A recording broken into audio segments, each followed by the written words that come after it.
നമോസ്തുതേ വ്യാസവിശാലബുദ്ധേ ഉല്ലാരവിന്ദായ തപസ്ത്രനേത്ര ത്വയാ ഭാരതതൈലപൂർണ പ്രജ്വാലിതോ ജ്ഞാനമയ പ്രദീപ. ഇതൊരു ഉപമയാണ്. ഇതിനകത്ത് ഓരോ ശ്ലോകത്തിലും നമുക്ക് ഓരോ നല്ല ഉപമയാണ്.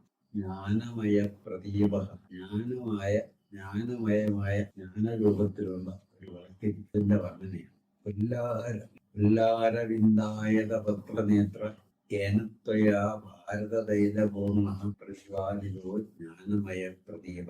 നമോസ്തുതേ വ്യാസവിശാലബുദ്ധേ ഉല്ലാരവിന്ദായത പത്രനേത്ര കേനത്വയാ ഭാരതതൈലപൂർണ പ്രജ്വാലിതോ ജ്ഞാനമയ പ്രദീപ. നമോസ്തുതേ വ്യാസ വിശാലബുദ്ധേ. അർത്ഥം നിങ്ങൾക്കെല്ലാം മനസ്സിലാക്കി കാണും, മനസ്സിലായിട്ടുണ്ടോ? നമോസ്തുതേ വ്യാസ വിശാലബുദ്ധേ. വിശാലബുദ്ധിയുള്ളവനായ വ്യാസഭഗവാൻ നമസ്കാരം. നമസ്തുതേ വ്യാസ വിശാല. ഇത്രയും വിശാലബുദ്ധി, എത്ര വിശാലബുദ്ധിയാണ് ഈ മഹാഭാരതം. ഇത്രയും വ്യക്തമായ ഗ്രന്ഥം. ലോകത്തിൽ നമുക്ക് അറിയേണ്ടതെല്ലാം അതിനകത്ത് ഉൾപ്പെടുത്തി രചിക്കണമെന്നുണ്ടെങ്കിൽ അദ്ദേഹത്തിന്റെ ഭാവനാവൈഭവബുദ്ധി വളരെ വളരെ വിശാലം. ഇങ്ങനെയുള്ള വിശാല ബുദ്ധിയായ വ്യാസഭഗവാൻ നമസ്കാരം. ഉല്ലാരവിന്ദായത പത്രനേത്ര. ആ വ്യാസഭഗവാൻ എങ്ങനെയുള്ള ആളാണ്? ഉല്ലാരവിന്ദായത പത്രനേത്ര. ഉല്ലാരവിന്ദം എന്ന് പറഞ്ഞ വികസിച്ച താമര. ഉല്ലാരവിന്ദ ആയത പത്രനേത്രം. ആയതം എന്ന് വെച്ചാൽ നീണ്ടത്, പത്രം ഇതളം. അപ്പോ നേത്രം നിങ്ങൾക്കറിയാം. ഇതിന്റെ അർത്ഥം എന്താ? ഉല്ലാരവിന്ദായത പത്രനേത്ര. വികസിച്ച് നിൽക്കുന്ന താമരപ്പൂ പോലെ, താമരപ്പൂവിന്റെ ഇതള് പോലെ നീണ്ട കണ്ണുകളോട് കൂടിയവനെ. ഈ വിശേഷം ആർക്ക് ചേരുന്നതാണ്? സ്വാഭാവികമായി വളരെ സുന്ദരനായിട്ടുള്ള സ്ത്രീകളായിട്ടുള്ള സ്ത്രീകൾക്കാണ് ഇത് ചേരുന്നത് സാധാരണ. പിന്നെ സുന്ദരന്മാരായിട്ടുള്ള പുരുഷന്മാരെ ഇങ്ങനെ പറയാറ്. അങ്ങനെയുള്ളൊരു സുന്ദരനായുള്ള ഒരു പുരുഷനാണോ ഈ വ്യാസഭഗവാൻ? അങ്ങനെയൊന്നുമല്ല. മഹാഭാരത കഥ വായിച്ചു നോക്കിയാൽ അതിനകത്ത് കാണാം വ്യാസഭഗവാൻ സ്ത്രീയുമായിട്ട് രമിക്കാൻ ഇത്രയും വിരൂപനാണല്ലോ എന്നോട് രമിക്കാൻ വരുന്നത് എന്ന് കണ്ടിട്ട് അവർ കണ്ണടച്ച്. ഇനി അതിന്റെ ഫലമായിട്ട് ജനിച്ച ആളാണ് ധൃതരാഷ്ട്രം, കണ്ണില്ലാത്ത ആളായിട്ട്. അപ്പോ അത്ര വിരൂപനാണ്. മഹാഭാരത കഥയനുസരിച്ച് ഇത്ര വിരൂപനാണ്. അതേസമയം ഈ പേര് ചേരുന്ന ഒരാളുണ്ട്. മഹാഭാരത കഥയായാലും ഭഗവത്ഗീതയായാലും ഏതെടുത്താലും ശ്രീകൃഷ്ണന് ചേരും ഈ പേര്. ഇപ്പോൾ എന്താ മനസ്സിലാക്കേണ്ടതിനകത്ത്? ഈ ഭഗവത്ഗീതയിൽ നമ്മൾ ആദ്യന്തം കാണുന്നത് ആരുടെ ഉപദേശമാണ്? ശ്രീകൃഷ്ണന്റെ ഉപദേശം ആർക്ക് കൊടുക്കുന്നതായിട്ട്? അർജുനൻ കൊടുക്കുന്നതായിട്ട്. അപ്പൊ ഇത് ഭഗവത്ഗീത മുഴുവൻ ആരുടെ വാക്കുകളാണ്? ശ്രീകൃഷ്ണന്റെ വാക്കുകൾ. പക്ഷെ ഭഗവത്ഗീത എന്ന് പറയുന്ന ഗ്രന്ഥം രചിച്ചിരിക്കുന്നത് മഹാഭാരതത്തിന്റെ നടുവിൽ വരുന്നതായിട്ടാണ്. മഹാഭാരത കഥ രചിച്ചതാരാണ്? ശ്രീകൃഷ്ണ ഭഗവാൻ അല്ലല്ലോ. ആരാ? വ്യാസഭഗവാൻ. അപ്പൊ വ്യാസഭഗവാന്റെ രചന ആണ് മഹാഭാരത കഥ മുഴുവൻ. അപ്പോ ഭഗവത്ഗീതയോ? മഹാഭാരതത്തിനകത്ത് വരുന്നതിന്റെ ഭഗവത്ഗീത. അപ്പൊ അതാരുടെ രചനയാണ്? വ്യാസന്റെ. അപ്പോൾ വ്യാസന്റെ രചന ആരുടെ വാക്കുകളായിട്ട്? ശ്രീകൃഷ്ണന്റെ വാക്കുകളായിട്ട്. ഇപ്പോൾ ഭാരതത്തിൽ നോക്കിയാല് ഭഗവത്ഗീതയെ കരുതി പോരുന്നത് ശ്രീകൃഷ്ണ ഭഗവാന്റെ വാക്കുകൾ, വ്യാസഭഗവാന്റെ വാക്കുകളായിട്ട്. പക്ഷെ ചരിത്രപരമായിട്ട് നോക്കിയാൽ ആരുടെ വാക്കുകളാണ്? വ്യാസഭഗവാന്റെ വാക്കുകളാണ്. ശ്രീകൃഷ്ണൻ ആരാണ്? അതൊരു കഥാപാത്രമാണ്. ശ്രീകൃഷ്ണന്റെ ഒരു മുഖ്യ കഥാപാത്രം എന്നുള്ളതല്ലാതെ ഇതിന്റെ രചന ആരുടേത്? വ്യാസഭഗവാന്റെ. വ്യാസഭഗവാന്റെ ചിന്ത ആണ് വാസ്തവത്തിൽ ശ്രീകൃഷ്ണ ഭഗവാന്റെ ചിന്തയായിട്ട് ഇതിനകത്ത് അവതരിപ്പിക്കുകയാണ്. അത് ഈ കഥയുടെ കാര്യത്തിൽ മാത്രമല്ല, ലോക സാഹിത്യത്തിൽ മുഴുവൻ എവിടെ എടുത്താലും ഒരു കഥാപാത്രത്തിന്റെ ആശയമായിട്ട് അതിനകത്ത് അവതരിപ്പിക്കുന്ന ആരുടെ ആശയമായിരിക്കും? ഗ്രന്ഥകർത്താവിന്റെ ആശയമായിരിക്കും. അപ്പോൾ ഇവിടെ നമ്മൾ എന്ത് കാണുന്നു? വ്യാസന്റെ ചിന്ത തന്നെയാണ് ശ്രീകൃഷ്ണന്റെ ചിന്തയായിട്ട് വരുന്നത്. തത്വം വെച്ച് നോക്കിയാൽ വ്യാസനും ശ്രീകൃഷ്ണനും ഒന്നായി തീരുക. വ്യാസൻ തന്നെയാണ് ശ്രീകൃഷ്ണന്റെ രൂപത്തിൽ ഭഗവത്ഗീതയിൽ അവതരിക്കും. ഇങ്ങനെ നോക്കിയാൽ ഈ സന്ദർഭത്തിൽ വ്യാസഭഗവാൻ ശ്രീകൃഷ്ണ ഭഗവാനും ചേരുന്നതൊക്കെ വ്യാസഭഗവാനും ചെയ്യും. അതുകൊണ്ടാണ് ഇവിടെ വ്യാസഭഗവാനെ ഏതായിട്ട് ഭാവന ചെയ്തിരിക്കുന്നത്? ഉല്ലാരവിന്ദായത പത്രനെ. മലയാളത്തിൽ പറഞ്ഞാൽ നീണ്ടിടംപെട്ട കണ്ണുകളോട് കൂടിയവൻ, അല്ലെങ്കിൽ നീണ്ടിടംപെട്ട കണ്ണുകളോട് കൂടിയവൾ. നീണ്ടിടംപെട്ട എന്താ അർത്ഥം? നീണ്ടു നിൽക്കുന്ന കണ്ണിങ്ങനെ നീണ്ടുപോയി.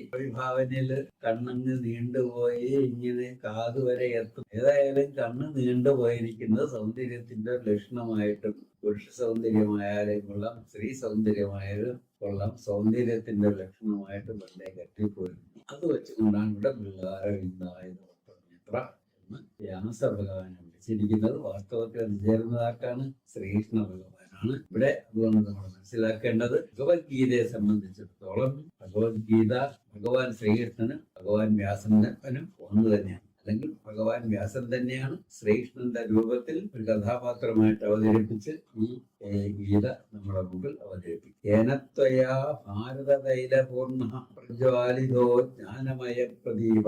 അങ്ങനെയുള്ള വ്യാസൻ എന്ത് ചെയ്തു? ഏനത്വയാ ഭാരതതൈലപൂർണ്ണ പ്രജ്വാലിതോ ജ്ഞാനമയ പ്രദീപ.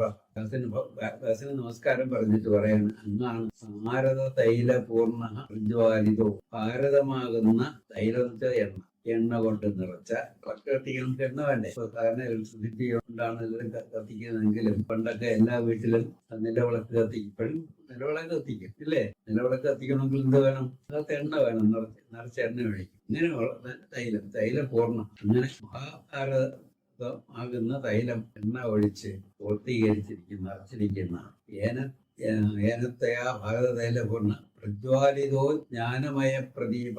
പ്രജ്വലിപ്പിച്ചിരിക്കുന്നു, തെളിയിച്ചിരിക്കുന്നു, ജ്ഞാനമയമായ ഒരു വിളക്ക് കത്തിച്ച് നിർത്തിയിരിക്കുന്നു. മഹാഭാരത കഥയെ മുഴുവനും കൂടി വിളക്കിലെ എണ്ണയായിട്ടെടുത്താൽ അതിനകത്ത് ജ്ഞാനമയമായ ഒരു ദീപം ഇരുന്ന് കത്തുന്നുണ്ട്. ഭഗവത്ഗീതയാകുന്ന വിളക്ക് അതിനകത്തിരുന്ന് കത്തിക്കൊണ്ടിരിക്കുന്നു. ചുരുക്കി പറഞ്ഞാല് മഹാഭാരതം കൊണ്ട് നമുക്ക് കിട്ടേണ്ട ജ്ഞാനത്തിന്റെ സാരം മുഴുവൻ എവിടെ അടങ്ങിയിരിക്കുന്നു? ഈ ഒരു ഭഗവത്ഗീതയിൽ അടങ്ങിയിരിക്കുന്നു എന്ന് കാണിക്കുന്നതിന് വേണ്ടിയുള്ള ഒരു കവിഭാവന ആണ്. അപ്പോൾ ഈ ലോകത്തിൽ നമ്മൾ രണ്ട് ഭാവനകൾ കണ്ടു. ഉല്ലാരവിന്ദായതോത്ര നേത്രം. രണ്ട്, മഹാഭാരതമാകുന്ന എണ്ണ നിറച്ച ഒരു വിളക്ക്, അതിന് ജ്ഞാനമയമായ ഒരു ദീപം. ജ്ഞാനമയം എന്ന് വെച്ചാൽ ജ്ഞാനരൂപത്തിലുള്ള ഒരു വിളക്ക് ഇരുന്ന് കത്തുന്നുണ്ട്. ആ വിളക്കാണ് ഇവിടെ നാം പഠിക്കാൻ പോകുന്ന ഭഗവത്ഗീത. പ്രപന്ന പാരിജാതായ ഗോത്രവേത്രൈകപാണയേ ജ്ഞാനമുദ്രായ കൃഷ്ണായ ഗീതാമൃതതുകേ നമഃ. പ്രപന്ന പാരിജാതായ. ഇനി ശ്രീകൃഷ്ണനെയാണ് നമസ്കരിക്കുന്നത്. പാരിജാതം പോലെ ഒരു പാരിജാതം തന്നെയാണ്. ആർക്ക്? പ്രപന്നന്മാർ. പ്രപന്നൻ എന്ന് വെച്ചാൽ എന്താർത്ഥം? പ്രാപിച്ചത്. ആരാണോ ശ്രീകൃഷ്ണ ഭഗവാനെ പ്രാപിക്കുന്നത് എന്ന് പറഞ്ഞാൽ അടുത്ത് ചെന്ന് സഹായം അഭ്യർത്ഥിക്കുക എന്ന്. ഇപ്പൊ ഇവിടെ എന്താണ് അഭ്യർത്ഥിക്കുന്നത്? ജ്ഞാനം വേണമെന്നുള്ളതാണ്. അങ്ങനെ ചെല്ലുന്നവർക്കെല്ലാം എന്താണ്? പ്രപന്ന പാരിജാതായ. അവർക്കെല്ലാം പാരിജാത പുഷ്പം പോലെ ആയിരിക്കുന്നവനാണ്. പാരിജാത പുഷ്പത്തിന്റെ പ്രത്യേകത എന്താ? ആവശ്യപ്പെടുന്നതെല്ലാം കൊടുക്കും. പ്രപന്ന പാരിജാതായ സ്തോത്രവേത്രൈകപാണയെ. സ്തോത്രവേത്രേ, ഒരു വശത്ത് ഒരു കയ്യിൽ സ്തോത്രവേത്രം. എന്താണ്? ചാട്ടം. ശ്രീകൃഷ്ണ ഭഗവാൻ ഈ രംഗത്തിൽ ഭഗവത്ഗീതോപദേശത്തിന്റെ രംഗത്തിൽ ആരായിട്ടാണ് ഇരിക്കുന്നത്? അർജുനന്റെ തേരാളിയെ. തേര് തെളിക്കുന്നതിന് എന്ത് വേണം? കയ്യില് ചാട്ട വേണം. സ്തോത്രവേത്രൈക ബാണയെ. ഒരു വശത്ത് എന്താണ്? ചാട്ട. മറുവശത്ത് എന്ത്? അഭയനായി. പ്രപന്നന്മാർക്കെല്ലാം പാരിജാതനായിരിക്കും എന്ന് പറഞ്ഞാൽ ആവശ്യമുള്ളതെല്ലാം കൊടുത്തുകൊണ്ടിരിക്കും. ഈ രണ്ടു വശങ്ങൾ. ചാട്ട എന്തിനു വേണ്ടിയുള്ളത്? നേർവഴി നയിക്കാൻ. മറ്റത് രണ്ട് വിപരീത വശങ്ങൾ. ജ്ഞാനമുദ്രായ കൃഷ്ണായ താമൃതേ. ജ്ഞാനമുദ്രായ കൃഷ്ണായ. കൃഷ്ണനായിക്കൊണ്ട് നമസ്കാരം പറയുകയാണ്. ഇങ്ങനെയുള്ള ആളാണ് ജ്ഞാനമുദ്രായ. ജ്ഞാനമുദ്രയോടുകൂടി ഇരിക്കുന്ന. ഭഗവത്ഗീതയെ സംബന്ധിച്ചിടത്തോളം ശ്രീകൃഷ്ണൻ ഈ ഭാഗവത പുരാണത്തിൽ പറയുന്ന ഭഗവാനല്ല, മറിച്ച് ഗുരുവാണ്. ഗുരുക്കന്മാർ എന്ത് ചെയ്യും? ജ്ഞാനോപദേശം, അറിവാണ് അവർ പറഞ്ഞു കൊടുക്കുന്നത്. ഈ അറിവിന്റെ അവസാനം എവിടെയാണെന്നറിയാം?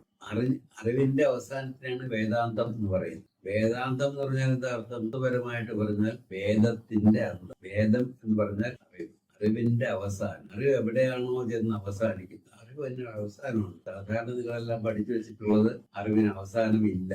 എന്നാൽ അറിവിന് ഒരവസാനമുണ്ട്. ഇതെവിടെയാണ്? എങ്ങനെയാണോ അത്?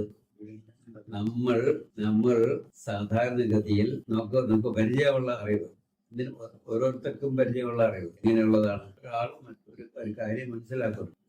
എന്തിനെ മനസ്സിലാക്കിയോ അതൊരു വിഷയമാണ്. ആ വിഷയത്തെ പറ്റിയാണ് നമ്മൾ മനസ്സിലാക്കുന്ന ആളിനെ എന്ത് പറയും? വിഷയം. ഈ അല്ലെങ്കിൽ ഇംഗ്ലീഷിൽ സബ്ജക്ട് എന്നും ആബ്ജക്ട് എന്നും പറയും. അറിയുന്ന ആള് സബ്ജക്ട്, എന്തിനെ അറിയുന്നു അത് ആബ്ജക്ട്. ഇത് പല അറിവിന്റെയും രംഗത്തിൽ പല തരത്തിലാണ്. നിങ്ങൾ ഭൗതികമായ ലോകത്തിൽ ഉള്ള കാര്യങ്ങൾ പഠിക്കുമ്പോൾ അതെല്ലാം അവിടെ വെളിയിലിരിക്കുന്നു, നമ്മൾ അവിടെ ഇരിക്കുന്നു, വളരെ അകലമാണ് അല്ലേ?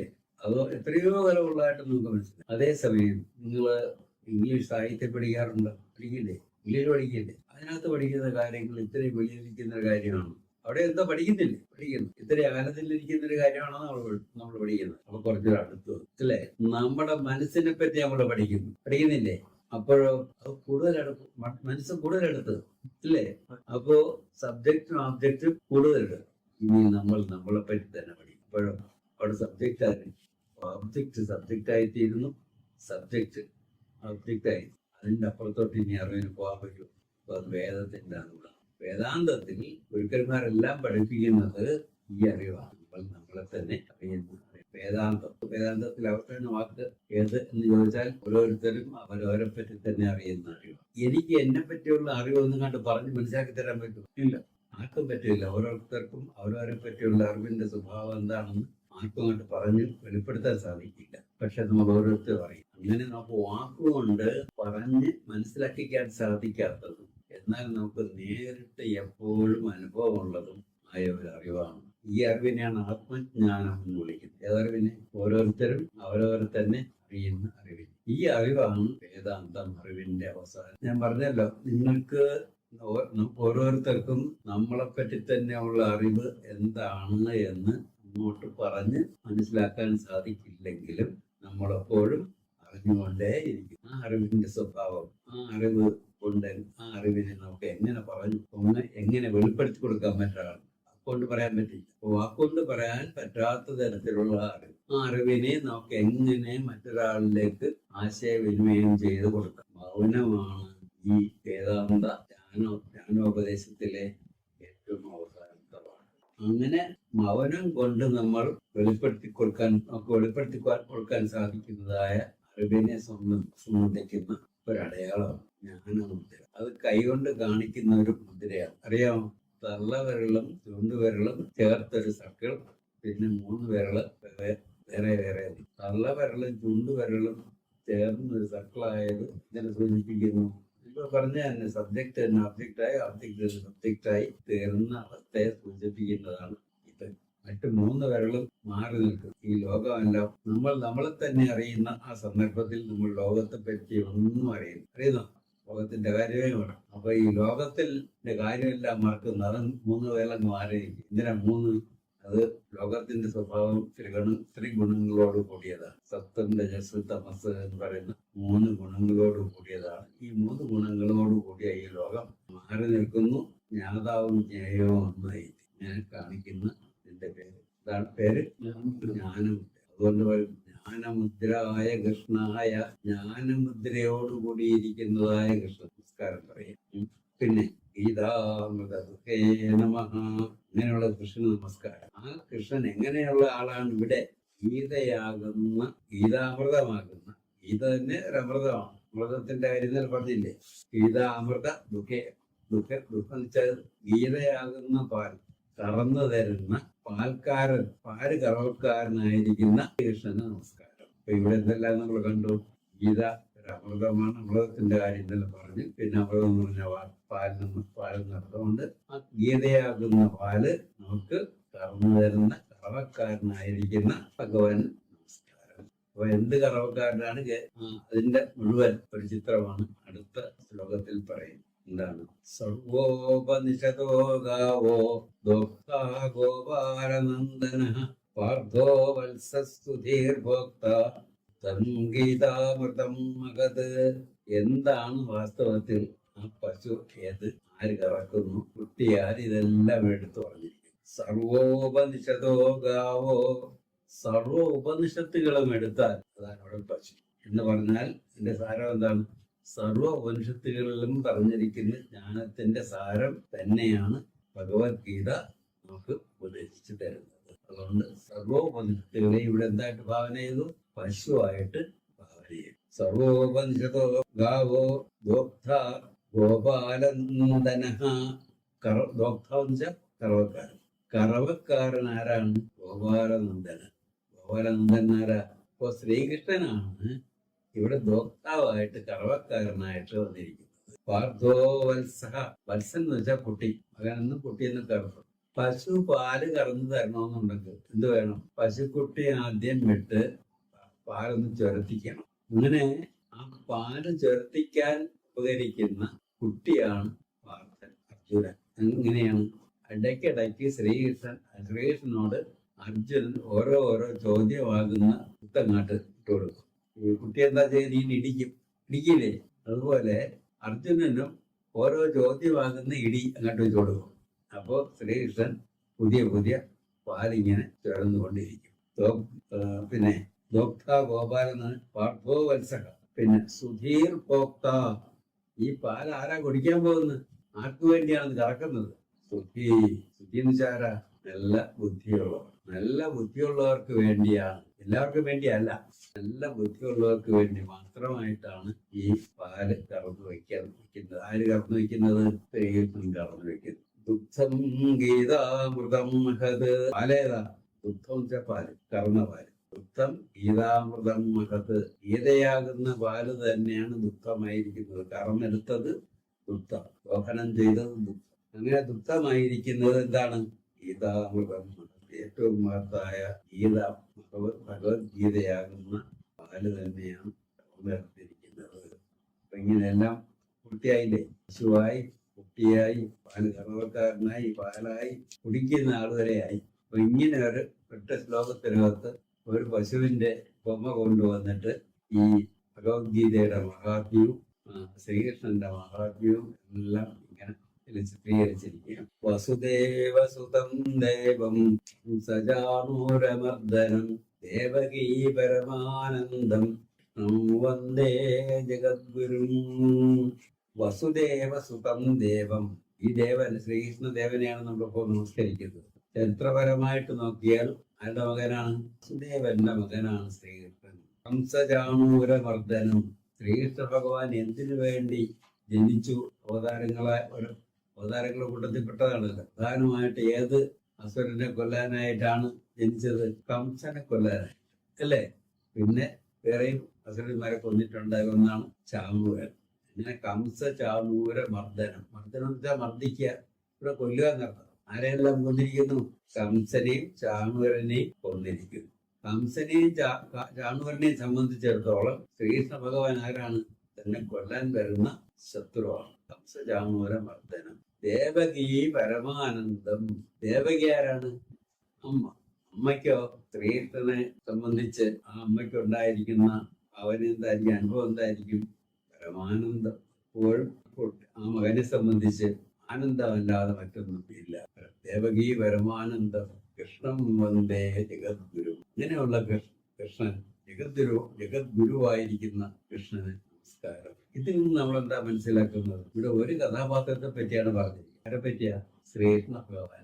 ഓരോരുത്തരും ഓരോ തരത്തിലാണ് ശ്രീകൃഷ്ണ ഭഗവാനെ കാണുന്നത്. വസുദേവനാരെ അച്ഛൻ. ആ അച്ഛന് ഒരു അഭിമാനമാണ്. മകൻ ഉന്നതനായി തീരുന്നതിൽ ഏറ്റവും അധികം സന്തോഷിക്കുന്നത് ആരാണ്?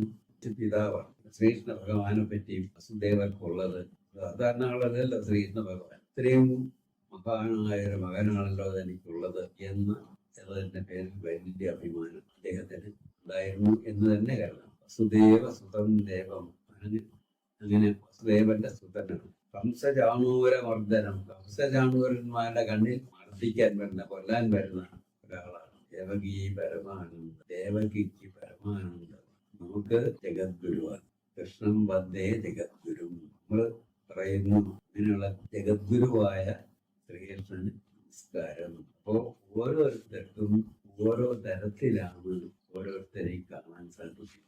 ഭീഷ്മദ്രോണതട ജയദ്രഥ ജല ഗാന്ധാരതീലോപല ശല്യഗ്രാഹവതി കൃപേണ വകനി വേലാകുല ശ്വദ്ധാമവികർണ ഘോരമകര ദുര്യോധനാവർത്തിനി ഖലു പാണ്ഡവൈരണനദി വിവർത്തക കേശവ.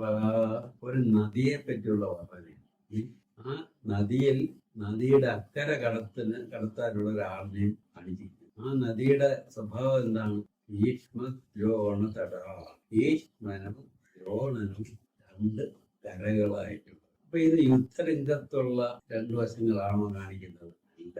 എന്തുകൊണ്ട്? യുദ്ധരംഗത്ത് ദ്രോണനും ഭീഷ്മനും ഒരു വശത്താണ് അല്ലേ? ദുര്യോധനന്റെ പക്ഷത്തല്ലേ രണ്ടും നിൽക്കുന്നു. അപ്പോൾ അങ്ങനെ യുദ്ധരംഗത്തിലെ രണ്ട് പക്ഷങ്ങളെ പറ്റിയല്ല ഇവിടെ പറയുന്നത് എന്നുള്ളത് വ്യക്തം. പിന്നെ എങ്ങനെ നമ്മളെ മനസ്സിലാക്കണം? ഈശ്വര ആരാണ്? ഭീഷ്മ പിതാമഹൻ. ദ്രോണാചാര്യർ ആരാണ്? ഒരു ഗുരുവാണെന്ന് മാത്രമല്ല ബ്രാഹ്മണ ശ്രേഷ്ഠൻ കൂടെ, ബ്രാഹ്മണ ശ്രേഷ്ഠനായിട്ടുള്ള ഗുരു. അപ്പൊ ഇത് രണ്ട് സംസ്കാരങ്ങളെയാണ് കാണിക്കുന്നത്. ഒന്ന്, ഭാരതത്തിൽ പുരാതനമായി ഉണ്ടായിരുന്ന പിതൃയാന, പൂർവികരെ ആദരിക്കുന്ന, പൂജിക്കുന്ന ഒരു സമ്പ്രദായം. ഇത് എന്ത് പറയും? പിതൃയാനം. പിന്നെ വിദേശത്ത് നിന്ന് കൊണ്ടുവന്ന ആര്യ സംസ്കാരം ഇന്ത്യയിലേക്ക് കൊണ്ടുവന്ന ഒരു സംസ്കാരമുണ്ട്, ആര്യന്മാരുടെ. അവിടെ ബ്രാഹ്മണരാണ് ഏറ്റവും പൂജനീയരായിട്ടുള്ളത്. സമൂഹത്തിൽ അവർ പൂജനീയരായിട്ടുള്ളത്. അവരെല്ലാവരും പൂജിക്കുന്നതിനെയാണ് ദേവന്മാർ, ദേവയാന സമ്പ്രദായം. ദേവന്മാരെ പൂജിക്കുന്നതായിട്ടുള്ള ആര്യ സംസ്കാരത്തിന്റെ പ്രതിനിധിയായിട്ട് ആരിവിടെ നിൽക്കുന്നു? ദ്രോണാചാര്യർ. വെളിയിൽ നിന്നും വന്നതല്ലാത്ത പൂർവികമായിട്ട് ഭാരതത്തിൽ ഉണ്ടായിരുന്ന സംസ്കാരം എന്താണ്? പൂർവികരെ പൂജിക്കുന്നതായിട്ടുള്ള സംസ്കാരം, പിതൃയ. അതിന്റെ പ്രതിനിധി ആരാണ്? ഭീഷ്മർ. അപ്പൊ ഇങ്ങനെ രണ്ട് സംസ്കാരങ്ങളാകുന്ന കരകളോട് കൂടിയ ഒരു നദി. ആ നദിയുടെ രണ്ട് കരകളായിട്ട് നിൽക്കുന്നു ആര്? ഭീഷ്മരും ദ്രോണരും. അവരെന്തിനെ പ്രതിനിധാനം ചെയ്യുന്നു? പിതൃയാനത്തെയും ദേവയാനത്തെയും പ്രതിനിധാനം ചെയ്യും. അല്ലെങ്കിൽ പൂർവികമായി ഭാരതത്തിൽ ഉണ്ടായിരുന്ന സംസ്കാരത്തെയും വിദേശത്ത് നിന്ന് ഇങ്ങോട്ട് വന്ന സംസ്കാരത്തെയും പ്രതിനിധാനം ചെയ്യും. ഭീഷ്മദ്രോണ തട. പിന്നെ അതിനകത്തൊരു ജലമുണ്ട്, ജയദ്രഥ ജല. ജയദ്രഥനാകുന്ന ജലം. ഗാന്ധാര നീലോപല. ഗാന്ധാരന്മാരാകുന്ന കറുത്ത പാറകൾ.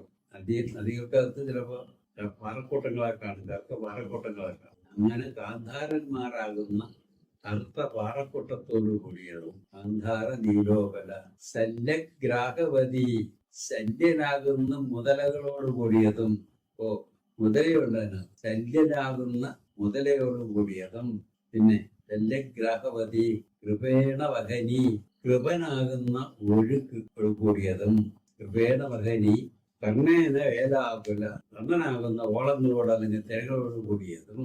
അശ്വത്ഥാമ വികർണ ഘോരമകര. അശ്വത്ഥാമാവും വികർണനുമാകുന്ന ഘോരമകരത്തോടു കൂടിയത്. മകരം എന്ന് വെച്ചാൽ അറിയാതെ മീനാണ്. അശ്വത്ഥാമ വികർണ. അശ്വത്ഥാമാവും വികർണനുമാകുന്ന ഘോരമകരത്തോടു കൂടിയത്. അശ്വത്ഥാമ വികർണ ഘോരമകര. ദുര്യോധനാവർത്തിനി. ദുര്യോധനാകുന്ന ആവർത്തിനി വെച്ചാല് ചുഴി. ഇങ്ങനെ കറങ്ങും. ദുര്യോധനാകുന്ന ചുഴികളോട് കൂടിയതും. സ്വതീർണ കലു പാണ്ഡവൈ രണനദി കൈവർത്തക കേശവ. അങ്ങനെയുള്ള ഈ നദിക്ക് ഇത്രയും വിശദാംശങ്ങളൊക്കെ പറഞ്ഞു. അങ്ങനെയുള്ള ഈ നദിക്ക് സ്വതീർണ കലു പാണ്ഡവൈ രണനദിയെ കൈവർത്തക കേശവ. അങ്ങനെയുള്ളൊരു രണനദി ആണിത്. പക്ഷേ പാണ്ഡവരും കൗരവരും തമ്മിലുള്ള യുദ്ധമാകുന്ന രണനദി അല്ല ഇത്. എന്തുകൊണ്ട്? രണ്ടു വശത്ത് നിൽക്കുന്നത് ഭീഷ്മരും ദ്രോണരുമാണ്. സ്വതീർണ കലു പാണ്ഡവൈ രണനദി കൈവർത്തക കേശവ. അങ്ങനെയുള്ള ഈ രണനദി കടന്നു പോകണം. ആർക്ക്? പാണ്ഡവന്മാർക്ക്. അതിന് കൈവർത്തകനായിരിക്കുന്നതാര്? കൈവർത്തകൻ എന്ന് വെച്ചാൽ കടത്തുകാരൻ. കൈവർത്തക കേശവ. കടത്തുകാരനായിരിക്കുന്നതാര്? കേശവൻ, ശ്രീകൃഷ്ണൻ. ഇവിടെ ഒരു പ്രയോഗം ശ്രദ്ധിക്കണം. എന്താണ്? കൈവർത്തകൻ. കൈവർത്തകൻ ആരാണ്? വ്യാസനുമായിട്ട് വല്ല ബന്ധമുണ്ടോ അതിന്? കൈവർത്തകന്യയുടെ മോനല്ലേ? പരാശരന്റെ മകനായിട്ട് കൈവർത്തകന്യയിൽ മത്സ്യഗന്ധിയിൽ ജനിച്ച മകനാണ് ആര്? വ്യാസൻ. വ്യാസൻ കൈവർത്തകനോട് വല്ല ബന്ധമുണ്ടോ? ഉണ്ട്. അപ്പോ കൈവർത്തകനായിട്ട് ഇവിടെ കണ്ടിരിക്കുന്ന ആരെയാണ്? കേശവനെ, ശ്രീകൃഷ്ണനെ. നേരത്തെ നമ്മളെന്ത് കണ്ടു? ശ്രീകൃഷ്ണ ഭഗവാന്റെ സൗന്ദര്യമുള്ളതായിട്ട് കണ്ടത് ആരെയാണ്? വ്യാസ ഭഗവാനെ. ഇവിടെ തിരിച്ചു പറയും, ശ്രീകൃഷ്ണൻ കടത്തുകാരനായി വന്നിരിക്കും. അപ്പൊ അങ്ങോട്ടും ഇങ്ങോട്ടും വ്യാസന് ചേരുന്നത് ശ്രീകൃഷ്ണനും ശ്രീകൃഷ്ണൻ ചേരുന്നത് വ്യാസനും അങ്ങോട്ടും ഇങ്ങോട്ടും പറഞ്ഞു ഈ ഗീത. പാരാശര്യ വജസ്സരോജമലം ഗീതാർത്ഥഗന്ധോത്കടം ജ്ഞാനാഖ്യാനകേസരം ഹരികഥാ സംബോധനാബോധിതം ലോകേ സജ്ജന ഷഡ്പദൈരഹര പേപീയമാനം ഉദാഹയാത് ഭാരതപങ്കജം പരിമലപ്രധ്വംസിന ശ്രേയസേ. ഏറ്റവും അവസാനത്തെ വരിയാണ് പ്രാർത്ഥന. ഭാരതപങ്കജം കലിമല പ്രധ്വംസി ശ്രേയസേ. ശ്രേയസേ, നമ്മുടെ എല്ലാം ശ്രേയസ്, നമുക്കെല്ലാം ശ്രേയസ് ഉണ്ടാകാൻ. ശ്രേയസ്സും പ്രേയസ്സും ഉണ്ട്. അറിയാം, ശ്രേയസ്സെന്നും പ്രേയസ്സെന്നും നമുക്ക് ജീവിതത്തിൽ അപേക്ഷിക്കാവുന്ന രണ്ട് ലക്ഷ്യങ്ങളുണ്ട്. അതിൽ പ്രേയസ് എന്ന് പറഞ്ഞാൽ ലോകസാധാരണമായ സുഖവും സൗകര്യമൊക്കെ പണവും ഒക്കെ ഉണ്ടാക്കി ജീവിക്കുക, അത് ശ്രേയസ്. പിന്നെ അറിവ് കൊണ്ട് നമുക്ക് എത്തിച്ചേരാൻ സാധിക്കുന്ന അങ്ങേയറ്റത്തെ ശ്രേഷ്ഠതയാണ് പരമാനന്ദം, ശ്രേയസ്. അങ്ങനെ ശ്രേയസ് എന്നും പ്രേയസ് എന്നും പറയുന്ന രണ്ട് തരം ജീവിത ലക്ഷ്യങ്ങൾ നമുക്ക് ജീവിതത്തിലാകാം. അതിൽ ഇവിടെ നമുക്ക് ശ്രേയസ്, നമ്മുടെ ശ്രേയസ്സിന് വേണ്ടി, പ്രേയസിന് വേണ്ടിയല്ല, നമുക്ക് ശ്രേയസ് ഉണ്ടാക്കി തീർക്കുന്നതിന് ഉപകരിക്കത്തക്കവണ്ണം ഭാരതവങ്കജം കരിമല പ്രധ്വംസി ശ്രേയസ്. നമുക്ക് ശ്രേയസ് ഉണ്ടാകണമെങ്കിൽ എന്ത് വേണം? പറയുന്നു കലിമല പ്രധ്വംസി. കലിമലത്തെ പ്രധ്വംസിക്കുന്നതായിരിക്കണം. കലിമലത്തിന്റെ ദോഷത്തെ ഇല്ലാതാക്കി കളയണം. കലികാലത്തിന് ചില ദോഷങ്ങളെല്ലാം ഉണ്ട് എന്ന് സങ്കല്പം കണ്ടുപോരുന്നത് അങ്ങനെ തന്നെയാണ്. കലികാലം എന്നാണ് കലിയുഗം. കേട്ടിട്ടുണ്ടോ? എത്ര യുഗങ്ങളുണ്ട്? കൃതയുഗം, ത്രേതായുഗം, ദ്വാപരയുഗം, കലിയുഗം. ഇവ തമ്മിലുള്ള വ്യത്യാസം എന്താണ്? കൃതയുഗത്തിൽ മുഴുവൻ ധർമ്മമേ ഉള്ളൂ. പൂർണ്ണമായിട്ടും ധർമ്മം വിലാസം ചെയ്യുന്ന ഒരു യുഗമായിരുന്നു ഏത്? കൃതയുഗം. ത്രേതായുഗത്തിൽ 3/4 പങ്ക് ധർമ്മവും 1/4 പങ്ക് അധർമ്മവും. ദ്വാപര യുഗത്തിൽ 1/2 പങ്ക് അധർമ്മവും 1/2 പങ്ക് ധർമ്മവും. കലിയുഗത്തിൽ 1/4 ഭാഗം ധർമ്മവും 3/4 ഭാഗം അധർമ്മവും. അപ്പോ ഏറ്റവും ദോഷമുള്ള ഒരു കാലഘട്ടമാണ് കലിയുഗം. നമ്മളിപ്പോൾ ജീവിക്കുന്ന യുഗം ഏതാ? കലിയുഗമാണ്. അപ്പോൾ നമ്മൾ ജീവിക്കുന്ന ഈ കലിയുഗത്തിന് അതിൻ്റെതായ ദോഷമുണ്ട്. അതിനെയാണ് ഇവിടെ എന്ത് വിളിച്ചിരിക്കുന്നത്? കലിമലം എന്ന് വിളിച്ചിരിക്കുന്നത്. ഈ കലിമലത്തെ ഇല്ലാതാക്കി കളയണം. അങ്ങനെ കലിമലത്തെ ഇല്ലാതാക്കി കളയുന്നതിന് ഉപകരിക്കുന്ന ഒന്നുണ്ട് ഇവിടെ. ഭാരത പങ്കജം, മഹാഭാരതമാകുന്ന പങ്കജം. പങ്കജം എന്താണ്? താമരം. മഹാഭാരതമാകുന്ന താമരപ്പൂ നമുക്ക് ഈ കലിമലത്തിന്റെ ദോഷത്തെ ഇല്ലാതാക്കി കളയുന്നതിന് ഉപകരിക്കണം. ഈ മഹാഭാരതത്തിന്റെ തന്നെ ഉള്ളിലിരുന്ന് ഇരിക്കുന്ന ജ്ഞാനദീപമായിട്ട് നമ്മളത് കണ്ടു, ഭഗവത്ഗീതയെ കണ്ടു. പാരാശര്യ വചസ്സരോജമലം. പാരാശര്യമേതാണ്? പരാശരന്റെ മകനായിട്ടുള്ളവൻ പരാശര്യൻ. പാരാശര്യ വചസ്സരോജം അമലം. പരാശര്യനായ വ്യാസഭഗവാന്റെ വാക്കുകളാണ് ഈ മഹാഭാരതത്തിൽ നിറച്ചുള്ളത്, അല്ലേ? അപ്പൊ പാരാശര്യ വചസ്സരോജം, പാരാശര്യന്റെ വാക്കുകളാകുന്ന താമരപ്പൂ. ഇതാണല്ലോ മഹാഭാരതം. അമലം, അതിനകത്ത് പിന്നെ ഗീതാർത്ഥ ഗന്ധോത്കടം. അതിനകത്ത് ഒരു നല്ല സുഗന്ധമുണ്ട്. അതെവിടെ ഇരിക്കുന്നു? ഈ മഹാഭാരതമാകുന്ന താമരപ്പൂവിനകത്ത് നല്ല സുഗന്ധമുള്ളൊരു അംശമുണ്ട്. അതേതാ? ഭഗവത്ഗീത. അതുകൊണ്ട് ഇവിടെ എന്ത് പറഞ്ഞു? ഗീതാർത്ഥ ഗന്ധോത്കടം. ഗീതയുടെ അർത്ഥമാകുന്ന സുഗന്ധത്തോടു കൂടിയത്, നല്ല സുഗന്ധത്തോടു കൂടിയ ഒരു താമരപ്പൂവാണ്. നാനാഖ്യാനക കേസരം.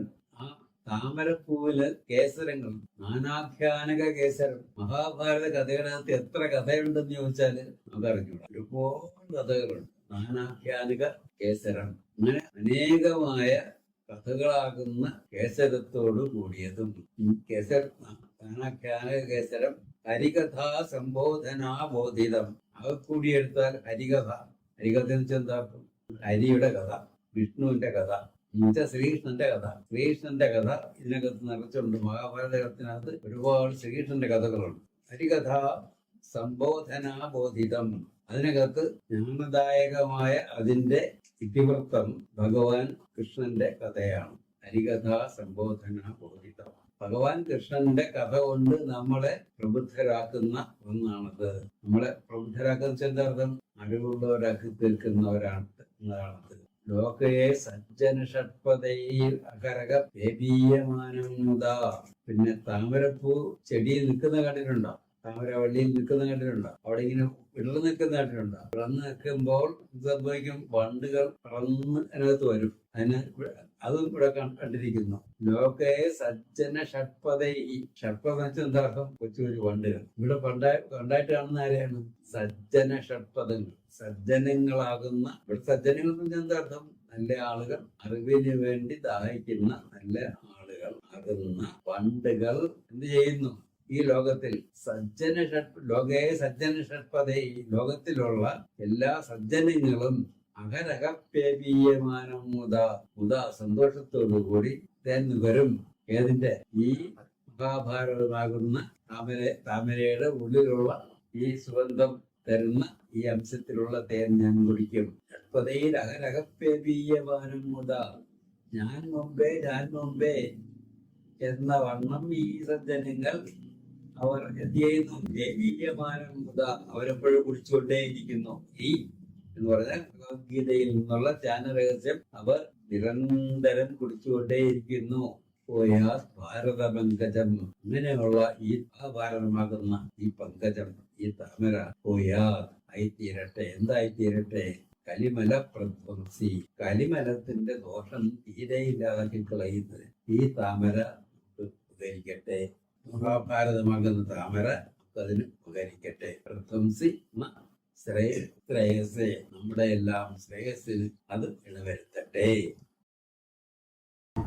കരോതി വാചാലം പങ്കം ലംഘയതേ ഗിരിം യത്കൃപാതമഹം വന്ദേ പരമാനന്ദമാധവം.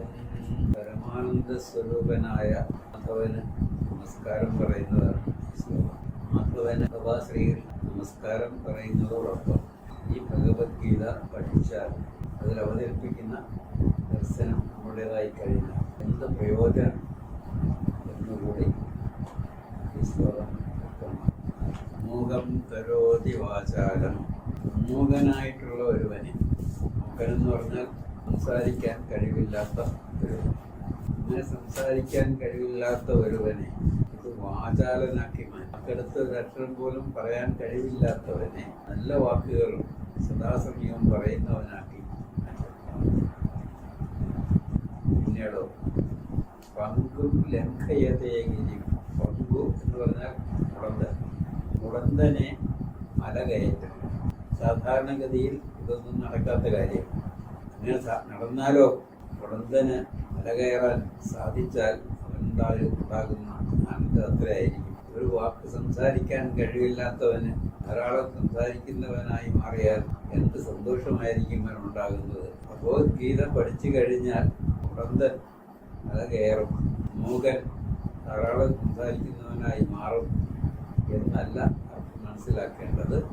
മൂകന് ധാരാളം സംസാരിക്കാൻ കഴിവുള്ളവനായി മാറിയാൽ എന്ത് ആനന്ദമായിരിക്കും ഉണ്ടാകുന്നത്? ആ ആനന്ദം ഉണ്ടാകും. അതുപോലെ മുടന്തന് മല കയറാൻ സാധിച്ചാൽ എന്ത് ആനന്ദമായിരിക്കും അവനുണ്ടാകുന്നത്? ആ ആനന്ദം ജീവിതത്തിലുണ്ടാകും. അതുകൊണ്ടാണ് അവസാനത്തെ വരെ പറഞ്ഞത് പരമാനന്ദ മാധവൻ, പരമാനന്ദ സ്വരൂപനായ മാധവൻ നമസ്കാരം. യത്കൃപാതം വന്ദേ, യാതൊരാളിന്റെ കൃപയാണ് ഈ ഇത്തരത്തിലുള്ള ആനന്ദം നമ്മുടെ ജീവിതത്തിൽ കൈവരുത്തുന്നത്. ശ്രീകൃഷ്ണൻ ഭഗവത്ഗീതയിൽ നമ്മൾ ഭാഗവത പുരാണത്തിലും മഹാഭാരതത്തിലും മറ്റും കാണുന്ന ശ്രീകൃഷ്ണനല്ല, മറിച്ച് ഇവിടെ ബ്രഹ്മവിദ്യാരഹസ്യം ഉപദേശിച്ചു തരുന്ന ഗുരുവാണ്. ആ ഗുരുവിൻ്റെ കൃപ കൊണ്ട് നമുക്ക് എന്ത് സാധിക്കും? പറഞ്ഞ തരത്തിലുള്ള മുഖന് ആചാരനായി തീർന്നുള്ള ഉടൻ മല കയറാൻ സാധിച്ചാലുള്ള, അതുപോലെ ജീവിതത്തിൽ നമ്മളും ഉടന്തന്മാരായിട്ടാണ് ജീവിക്കുന്നത്. നമ്മളും മുഖന്മാരായിട്ട് സത്യം എന്തെന്നറിയാതെ, സത്യത്തെ സംബന്ധിച്ച് ഒരു വാക്കും പറയാൻ കഴിവില്ലാതെ മുഖന്മാരായിട്ട് ജീവിക്കുന്നവരാണ് ഒട്ടുമിക്ക ആളുകൾ. അവർക്കെല്ലാം ആ സ്വഭാവം മാറി മുഖന് വാചാലനായി തീർന്നാലുള്ളതാണ്, ഉടന്തൻ മലകയറാൻ സാധിച്ചാലുള്ളതാണ്. അതുപോലെ ഈ ഭഗവത്ഗീതയാകുന്ന മലകയറ്റം നമുക്ക് സാധിച്ചു തരുന്നത്, ഉടന്തന്മാരായിട്ട് ജീവിക്കുന്ന നമുക്ക് സാധിച്ചു തരുന്നത് ആ പരമഗുരുവായ മാധവന്റെ അഥവാ ശ്രീകൃഷ്ണന്റെ കൃപയാണ്. ഇങ്ങനെയുള്ള മാധവൻ നമസ്കാരം, എൻ്റെ പരമാനന്ദ മാധവം. പിന്നെ അവസാനത്തെ ശ്ലോകമാണ്. ഇതാണ് ശരിക്കുമുള്ള ധ്യാന ശ്ലോകം.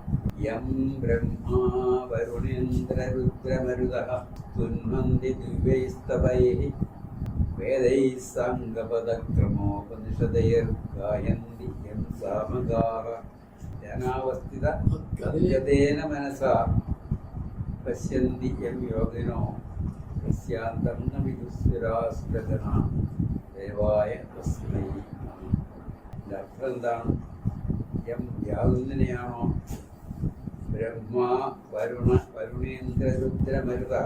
ബ്രഹ്മാവ്, വരുണൻ, രുദ്രൻ, മരുത്ത് തുടങ്ങിയ വേദങ്ങളിൽ സ്തുതിക്കുന്ന എല്ലാ ദേവന്മാരും അവര് എന്ത് ചെയ്യുന്നു? അവർ സ്തുതിക്കുന്നു. നമ്മൾ സാധാരണഗതിയിൽ വേദങ്ങളിലെ ദേവന്മാരെ സ്തുതിക്കും. ഇവിടെ എന്ത് പറയുന്നു? ആ ദേവന്മാർ ഈ സത്യത്തെ, ഈ ശ്രീകൃഷ്ണനെ സ്തുതിക്കും, അല്ലെങ്കിൽ പരമമായ ഗുരുവിനെ സ്തുതിക്കും. നന്ദി ദിവ്യസ്തവയെ, ദിവ്യമായ സ്തോത്രങ്ങൾ രചിച്ച് പാടി എല്ലാ ദേവന്മാരും യാതൊരു സത്യത്തെയാണോ സ്തുതിക്കുന്നത്. ഈ ഒറ്റ വരിയിൽ നീട്ടി പറഞ്ഞിരിക്കുന്നതിന് മുഴുവൻ കൂടി ആരാണ് ഗുരു? ഇതിനകത്താണ് വിനായക അഷ്ടതിനകത്ത് നമദേവവൃന്ദം എന്ന ഒറ്റ വാക്കുകൊണ്ട് എന്താണ്? ദേവവൃന്ദങ്ങൾ, എല്ലാ ദേവന്മാരും ആരെയാണോ നമസ്കരിച്ചിരിക്കുന്നത് ആ അവിടെ വിനായകനെയാണ് അങ്ങനെ കാണുന്നത് എന്നുണ്ടെങ്കിലും അർത്ഥമിതാണ്. ഇവിടെ അതേ അർത്ഥത്തിൽ തന്നെ പറയുന്നു എല്ലാ ബ്രഹ്മാവരുണേന്ദ്ര രുദ്രഭരതസ്തുന്നതി ദിവ്യസ്തവൈഹി, ദിവ്യമായ സ്തോത്രങ്ങളും രചിച്ചും പാടിയും ആ ഒന്നിനെ തന്നെ എന്ന് പറഞ്ഞാൽ പരമമായ സത്യത്തെ ആണ്. സത്യത്തിൻ്റെ രൂപമാണ് ഗുരു. അപ്പോൾ ദേവന്മാർക്കൊന്നും ഒരു ഗുരുവിൻ്റെ മുമ്പിൽ അതേ സ്ഥാനം ഇല്ല. മറിച്ച് ദേവന്മാരെന്ത് ചെയ്യും? ഈ ഗുരുവിനെ സ്തുതിക്കും. അതുകൊണ്ട് ഈ ഗുരു പരമമായ സത്യത്തിൻ്റെ രൂപമാണ്. ആ പരമമായ സത്യവും ദേവന്മാരും തമ്മിലുള്ള ബന്ധം എന്താ? ആ പരമമായ സത്യം തന്നെയാണ് ഈ എങ്ങനെയാണോ മനുഷ്യരായ നമ്മെ സൃഷ്ടിച്ചിരിക്കുന്നു എന്ന് നമ്മൾ കരുതുന്നത്, അതുപോലെ ദേവന്മാരും കരുതും ഞങ്ങളെയും സൃഷ്ടിച്ചിരിക്കുന്നത് ആ ഒരു സത്യമാണ്, അല്ലെങ്കിൽ ആ ഒരു സത്യത്തിൽ നിന്നാണ് ഞങ്ങളും ഉണ്ടായി വന്നിട്ടുള്ളത്. അപ്പോൾ അവർ എന്ത് ചെയ്യും? ആ ഒരു പരമമായ സത്യത്തെ ബ്രഹ്മാ വരുണേന്ദ്ര രുദ്രഭരിതഃ സ്തുനന്തി ദിവ്യൈസ്തവൈ വേദൈ സാംഗപദക്രമോപനിഷദേർഗായന്തി യം സാമഗാഹം. വേദങ്ങൾ കൊണ്ടും വേദാംഗങ്ങൾ കൊണ്ടും, വേദം 4 ഉണ്ട്, വേദാംഗങ്ങൾ എന്താണ്? ശിക്ഷ, കൽപം, വ്യാകരണം, ഛന്ദസ്, നിരുക്തം, ജ്യോതിഷം. അതാണ് വേദാംഗങ്ങൾ എന്ന് പറഞ്ഞാൽ വേദങ്ങൾ പഠിക്കുന്നതിന് സഹായിക്കുന്ന മറ്റ് സാധനങ്ങളാണ് വേദാംഗങ്ങൾ.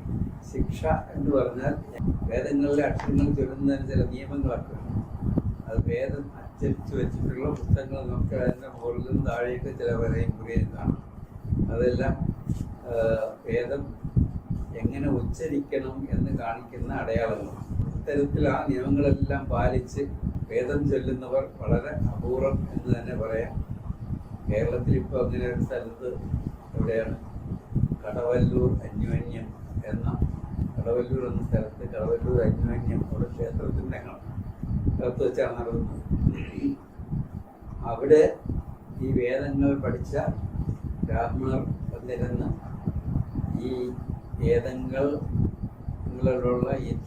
എന്താണ് സ്വരിതം, ഉദാത്തം, അനുദാത്തം എന്നിങ്ങനെ പറയുന്ന സ്വരഭേദങ്ങളുണ്ട്. അതിനെല്ലാം മാനിച്ചുകൊണ്ട് അവിടെ വേദം ചൊല്ലുന്നതിനുള്ള ഒരു മത്സരം നടക്കും ആ ക്ഷേത്രാങ്കണത്തിൽ വെച്ച്. അതാണ് കടവല്ലൂർ അന്യോന്യം. കേരളത്തിൽ മുഴുവൻ പ്രസിദ്ധമായിട്ടുള്ള ഒന്നാണ്. ഞാൻ 2 വർഷം മുമ്പ് അവിടെ പോയിരുന്നു. ഈ അന്യോന്യം നടന്നുകൊണ്ടിരിക്കുന്ന സമയത്ത് തന്നെ അന്യോന്യത്തിൽ പോയി വേദം പാരായണം ചെയ്യാനല്ല എന്നെ വിളിച്ചത്, മറിച്ച് നാരായണ ഗുരുവിൻ്റെ ദർശനം എന്തെന്നുള്ളത് അവിടെ കൂടിയിരിക്കുന്ന പൊതുജനങ്ങൾക്ക് അവർക്ക് വേണ്ടി ഒരു പ്രഭാഷണം നടത്താനായിട്ടാണ് എന്നെ വിളിച്ചത്. ഏതായാലും ഇങ്ങനെ ഒരു സ്വരക്രമം അനുസരിച്ച്, നിയമം അനുസരിച്ച് ചൊല്ലുന്നതിനുള്ള ശാസ്ത്രമാണ് എന്ത്? ശിക്ഷ. കൽപ്പം, യജ്ഞങ്ങളെല്ലാം എങ്ങനെ ശരിയായി ചെയ്യണം എന്നുള്ള മുറ പഠിപ്പിക്കുന്ന ശാസ്ത്രമാണ് വ്യാകരണം. വ്യാകരണം അറിയാമല്ലോ, ഗ്രാമർ. വേദത്തിലെ ഗ്രാമറാണ് നമ്മൾ പഠിക്കുന്ന. സാധാരണ സംസ്കൃതത്തിലുള്ള ഗ്രാമറുമല്ല, വേദങ്ങളിലുള്ള ഗ്രാമർ. നമ്മൾ സാധാരണ പഠിക്കുന്ന സംസ്കൃത ഭാഷയിൽ തന്നെയുള്ള ഗ്രാമർ പാണിനി മഹർഷി എഴുതിയുണ്ടാക്കിയതാണ്. അതിനു മുമ്പേ ഇവിടെ ഉള്ളതാണ് വേദങ്ങൾ. അങ്ങനെ വേദങ്ങൾക്കകത്തൊരു വ്യാകരണമുണ്ട്, അതിൻ്റെ പേരാണ്. ആ വ്യാകരണം പഠിച്ചവർക്ക് മാത്രമേ ഇതൊക്കെ ചൊല്ലാൻ പറ്റുള്ളൂ. അങ്ങനെ ആ ശാസ്ത്രം പഠിക്കണം. വ്യാകരണം. ഛന്ദസ് എന്ന് വെച്ചാൽ മലയാളത്തിൽ നമ്മൾ വൃത്തം എന്ന് പറയും. ഇന്ന വൃത്തങ്ങളിലാണ് ഓരോരോ കവിതകൾ എഴുതിയിട്ടുള്ളത്. അതുപോലെ വേദങ്ങളിലെ മന്ത്രങ്ങളും രചിക്കപ്പെട്ടിട്ടുള്ളത് പല വൃത്തങ്ങളിലാണ്. അങ്ങനെയുള്ള വൃത്തങ്ങളെ പറ്റി എല്ലാം പഠിക്കണം. അതാണ് ഛന്ദസ്. വ്യാകരണം, ഛന്ദസ്, നിരുക്തം. ഇതിലുള്ള വാക്കുകളുടെ, വേദങ്ങളിൽ പ്രയോഗിച്ചിട്ടുള്ള വാക്കുകളുടെ അർത്ഥം എങ്ങനെ മനസ്സിലാക്കണം എന്ന് പഠിപ്പിക്കുന്ന ശാസ്ത്രമാണ് നിരുക്തം. ജ്യോതിഷം. അത് ഈ യജ്ഞങ്ങളെല്ലാം, വേദങ്ങളെല്ലാം യജ്ഞപ്രധാനമാണ്. യജ്ഞം ചെയ്യുന്ന സന്ദർഭത്തിൽ പാരായണം ചെയ്യേണ്ടത്.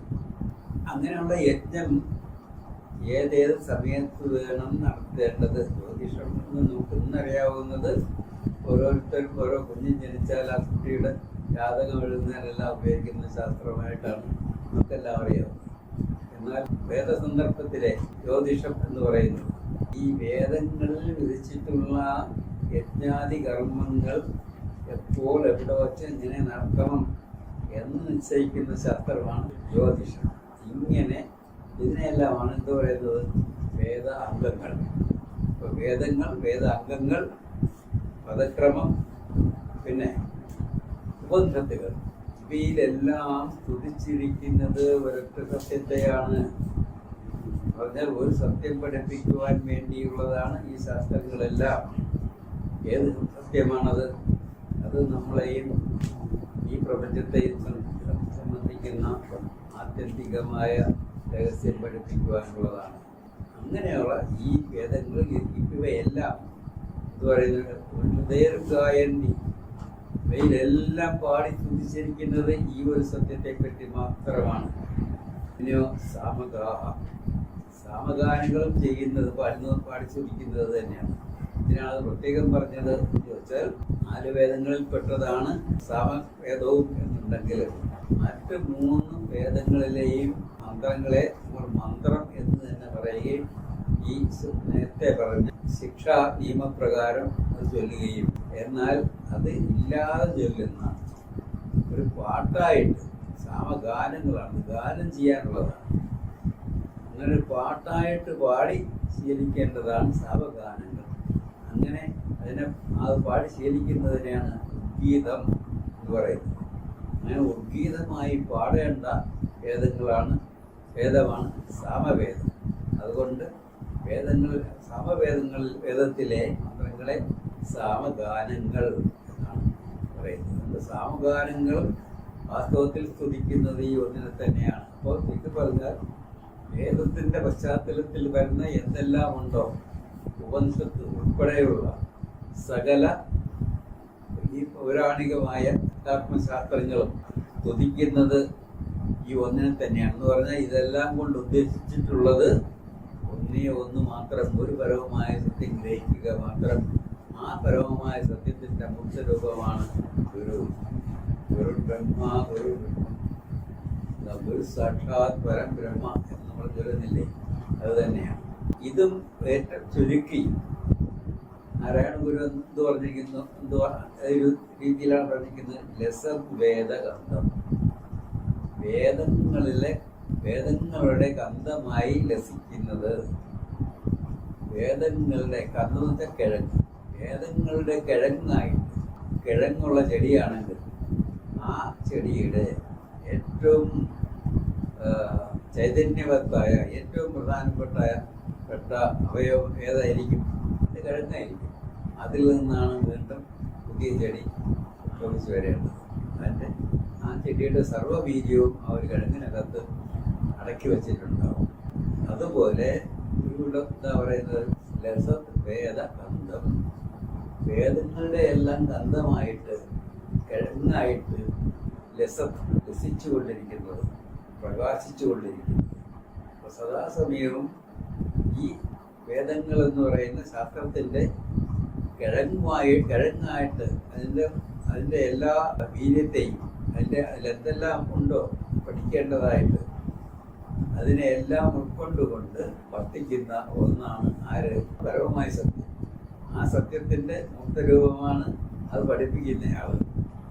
പിന്നെ അതായത് ഗുരു. അത് ആ ഗുരു ഇവിടെ ആര്? മാധവൻ അല്ലെങ്കിൽ ശ്രീകൃഷ്ണൻ. അപ്പോൾ ഇതിന്റെ പ്രാധാന്യം, ഈ ഗുരുവിന്റെ പ്രാധാന്യമൊക്കെ പറയുകയാണ്.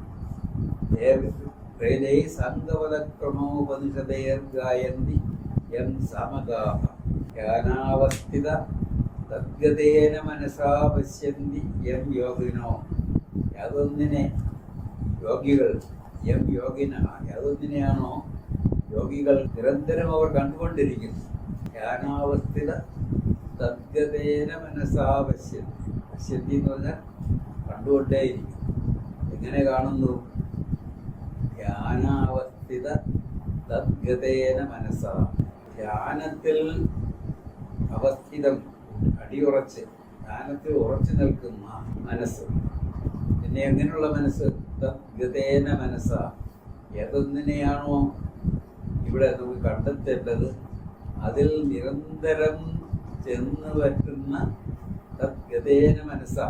അതിൽ ചെന്ന് പറ്റുന്ന മനസ്സോടുകൂടി നിരന്തരം അതിനെ തന്നെ ധ്യാനിച്ചുകൊണ്ടിരിക്കുന്നവരുടെ മനസ്സിൽ, അങ്ങനെയുള്ള യോഗികളുടെ മനസ്സിങ്ങനെയുള്ളതാണ്. എങ്ങനെയുള്ളതാണ്? ധ്യാനാവസ്ഥിത തദ്ഗതേന മനസ്സാണ്. ധ്യാനത്തിൽ അടിയുറച്ച് ഈ ഒരു സത്യത്തിൽ തന്നെ നിരന്തരം എത്തിച്ചേർന്നുകൊണ്ടിരിക്കുന്ന സ്വഭാവത്തോടു കൂടിയ ഒരു മനസ്സാണ് അവർക്കുള്ളത്. ആ മനസ്സുകൊണ്ട് അവർ നിരന്തരം കണ്ടുകൊണ്ടിരിക്കുന്നു. ആര് കണ്ടുകൊണ്ടിരിക്കുന്നു? ഈ യോഗികൾ കണ്ടുകൊണ്ടിരിക്കുന്ന ഒരു പരമമായ സത്യമുണ്ട്. ആ ഒരു സത്യത്തിന്റെ മൊത്തരൂപമാണ് ഒരു ഗുരു. യസ്യാന്തം ന വിദുസുരാസുരഗണ. യസ്യാന്തം ന സുരാസുരഗണ. യസ്യാന്തം ന വിദു. യാതൊന്നിന്റെയാണോ അവസാനം ആർക്കും അറിയാൻ പാടില്ലാത്തത്, ആർക്കറിഞ്ഞൂടാ. ഇത് സുരാസുരഗണ. സുരന്മാരായാലും കൊള്ളാം, അസുരന്മാരായാലും കൊള്ളാം, ഇവർക്ക് ആർക്കും ഇതിന്റെ അന്തം എവിടെയാണ്, അവസാനം എവിടെയാണ് എന്ന് കണ്ടുപിടിക്കാനാവുകയില്ല. ഏതിന്റെ അവസാനം? ഈ ഒരു സത്യത്തിന്റെ അന്തം എന്ന് പറയുന്നതിന് നമുക്ക് അതിന്റെ വ്യാപ്തിയുടെ അർത്ഥത്തിലെടുക്കാം, തത്വപരമായ അർത്ഥത്തിലും എടുക്കാം. തത്വപരമായ അർത്ഥത്തിലെടുത്താൽ അതിന്റെ അറിഞ്ഞ് തീർത്ത് ഇന്നതാണ് ഡെഫിനറ്റായിട്ട് ഇതിനെ അറിഞ്ഞ് ഞാൻ മനസ്സിലാക്കി കഴിഞ്ഞു എന്ന് പറയുമ്പോൾ അതിന്റെ അർത്ഥം കണ്ടെത്തി. അങ്ങനെ ഒരു അന്തം കണ്ടെത്തത്തക്കവണ്ണമുള്ള ഒരു സത്യമല്ല ഇത്. പിന്നെ അന്തം എന്നുള്ളത് ആന്തരികമായിട്ടുള്ളതെന്ന് പറയാം. അതിന്റെ അന്തസ്സത്ത എന്താണെന്ന് കണ്ടെത്തിയിട്ടില്ല. അപ്പോൾ അതിന്റെ അന്തസ്സത്തെ ആയിട്ടെടുക്കാം, അതിന്റെ നിശ്ചിത സ്വരൂപമായിട്ടെടുക്കാം. അപ്പോൾ ഒരു വിലപ്പെട്ട കാര്യങ്ങളൊക്കെ അറിഞ്ഞാൽ, ശാസ്ത്രം പഠിച്ചാൽ അതിന്റെ നിശ്ചിതമായിട്ട് വ്യക്തമായിട്ട് നമുക്കത് മനസ്സിലാവും. ഇതങ്ങനെ വ്യക്തമായിട്ടും നിശ്ചിതമായിട്ടും മനസ്സിലാകുന്ന സ്വഭാവത്തോടു കൂടിയതല്ല. ശാന്തം സുരാസുരഗണ. ഇവിടുത്തെ പണ്ഡിതന്മാർക്ക് മാത്രമല്ല, പിന്നെ ദേവന്മാർക്കോ അസുരന്മാർക്കോ ഒന്നും ഇതിന്റെ അന്തിമസ്ഥാനം കണ്ടെത്താൻ സാധിച്ചിട്ടില്ല. ഇതിന്റെ ഈ ഒരു സത്യത്തിന്റെ, അല്ലെങ്കിൽ ഇവിടെ പറയുന്ന ഗുരുവിന്റെ സുരാസുരഗണ. ശാന്തം സുരാസുരഗണ ദേവായ തസ്മൈ. അങ്ങനെയുള്ള ദേവനായിക്കൊണ്ട്, ഇവിടെ ദേവൻ എന്ന് പറഞ്ഞാൽ വേദങ്ങളിൽ പറയുന്ന ദേവന്മാരുടെ കൂട്ടത്തിൽ ഒരാളാണ് എന്ന് കണക്കാക്കേണ്ടതില്ല. കാരണം അത് നമ്മൾ നേരത്തെ കണ്ടു. അങ്ങനെയുള്ള ദേവന്മാരെല്ലാം ഈ ഒന്നിനെ സ്തുതിച്ചുകൊണ്ടിരിക്കുന്നതേ ഉള്ളൂ എന്ന്. അപ്പോൾ പിന്നെ ഇവിടെ ദേവായ എന്ന് പറയുമ്പോൾ എന്തർത്ഥം? പ്രകാശസ്വരൂപിയായിട്ടുള്ളത്. അതിന് കേവലം ശുദ്ധമായ പ്രകാശം എന്ന തരത്തിലുള്ള ഒരു സ്വരൂപം അല്ലാതെ മറ്റൊരു രൂപം അതിനില്ല. അങ്ങനെ ദേവായ തസ്മൈ അങ്ങനെയുള്ള ദേവനായിക്കൊണ്ട് നമസ്കാരം. ഇങ്ങനെയാണ് ഗീതാധ്യാനത്തിൻ്റെ സ്വഭാവം.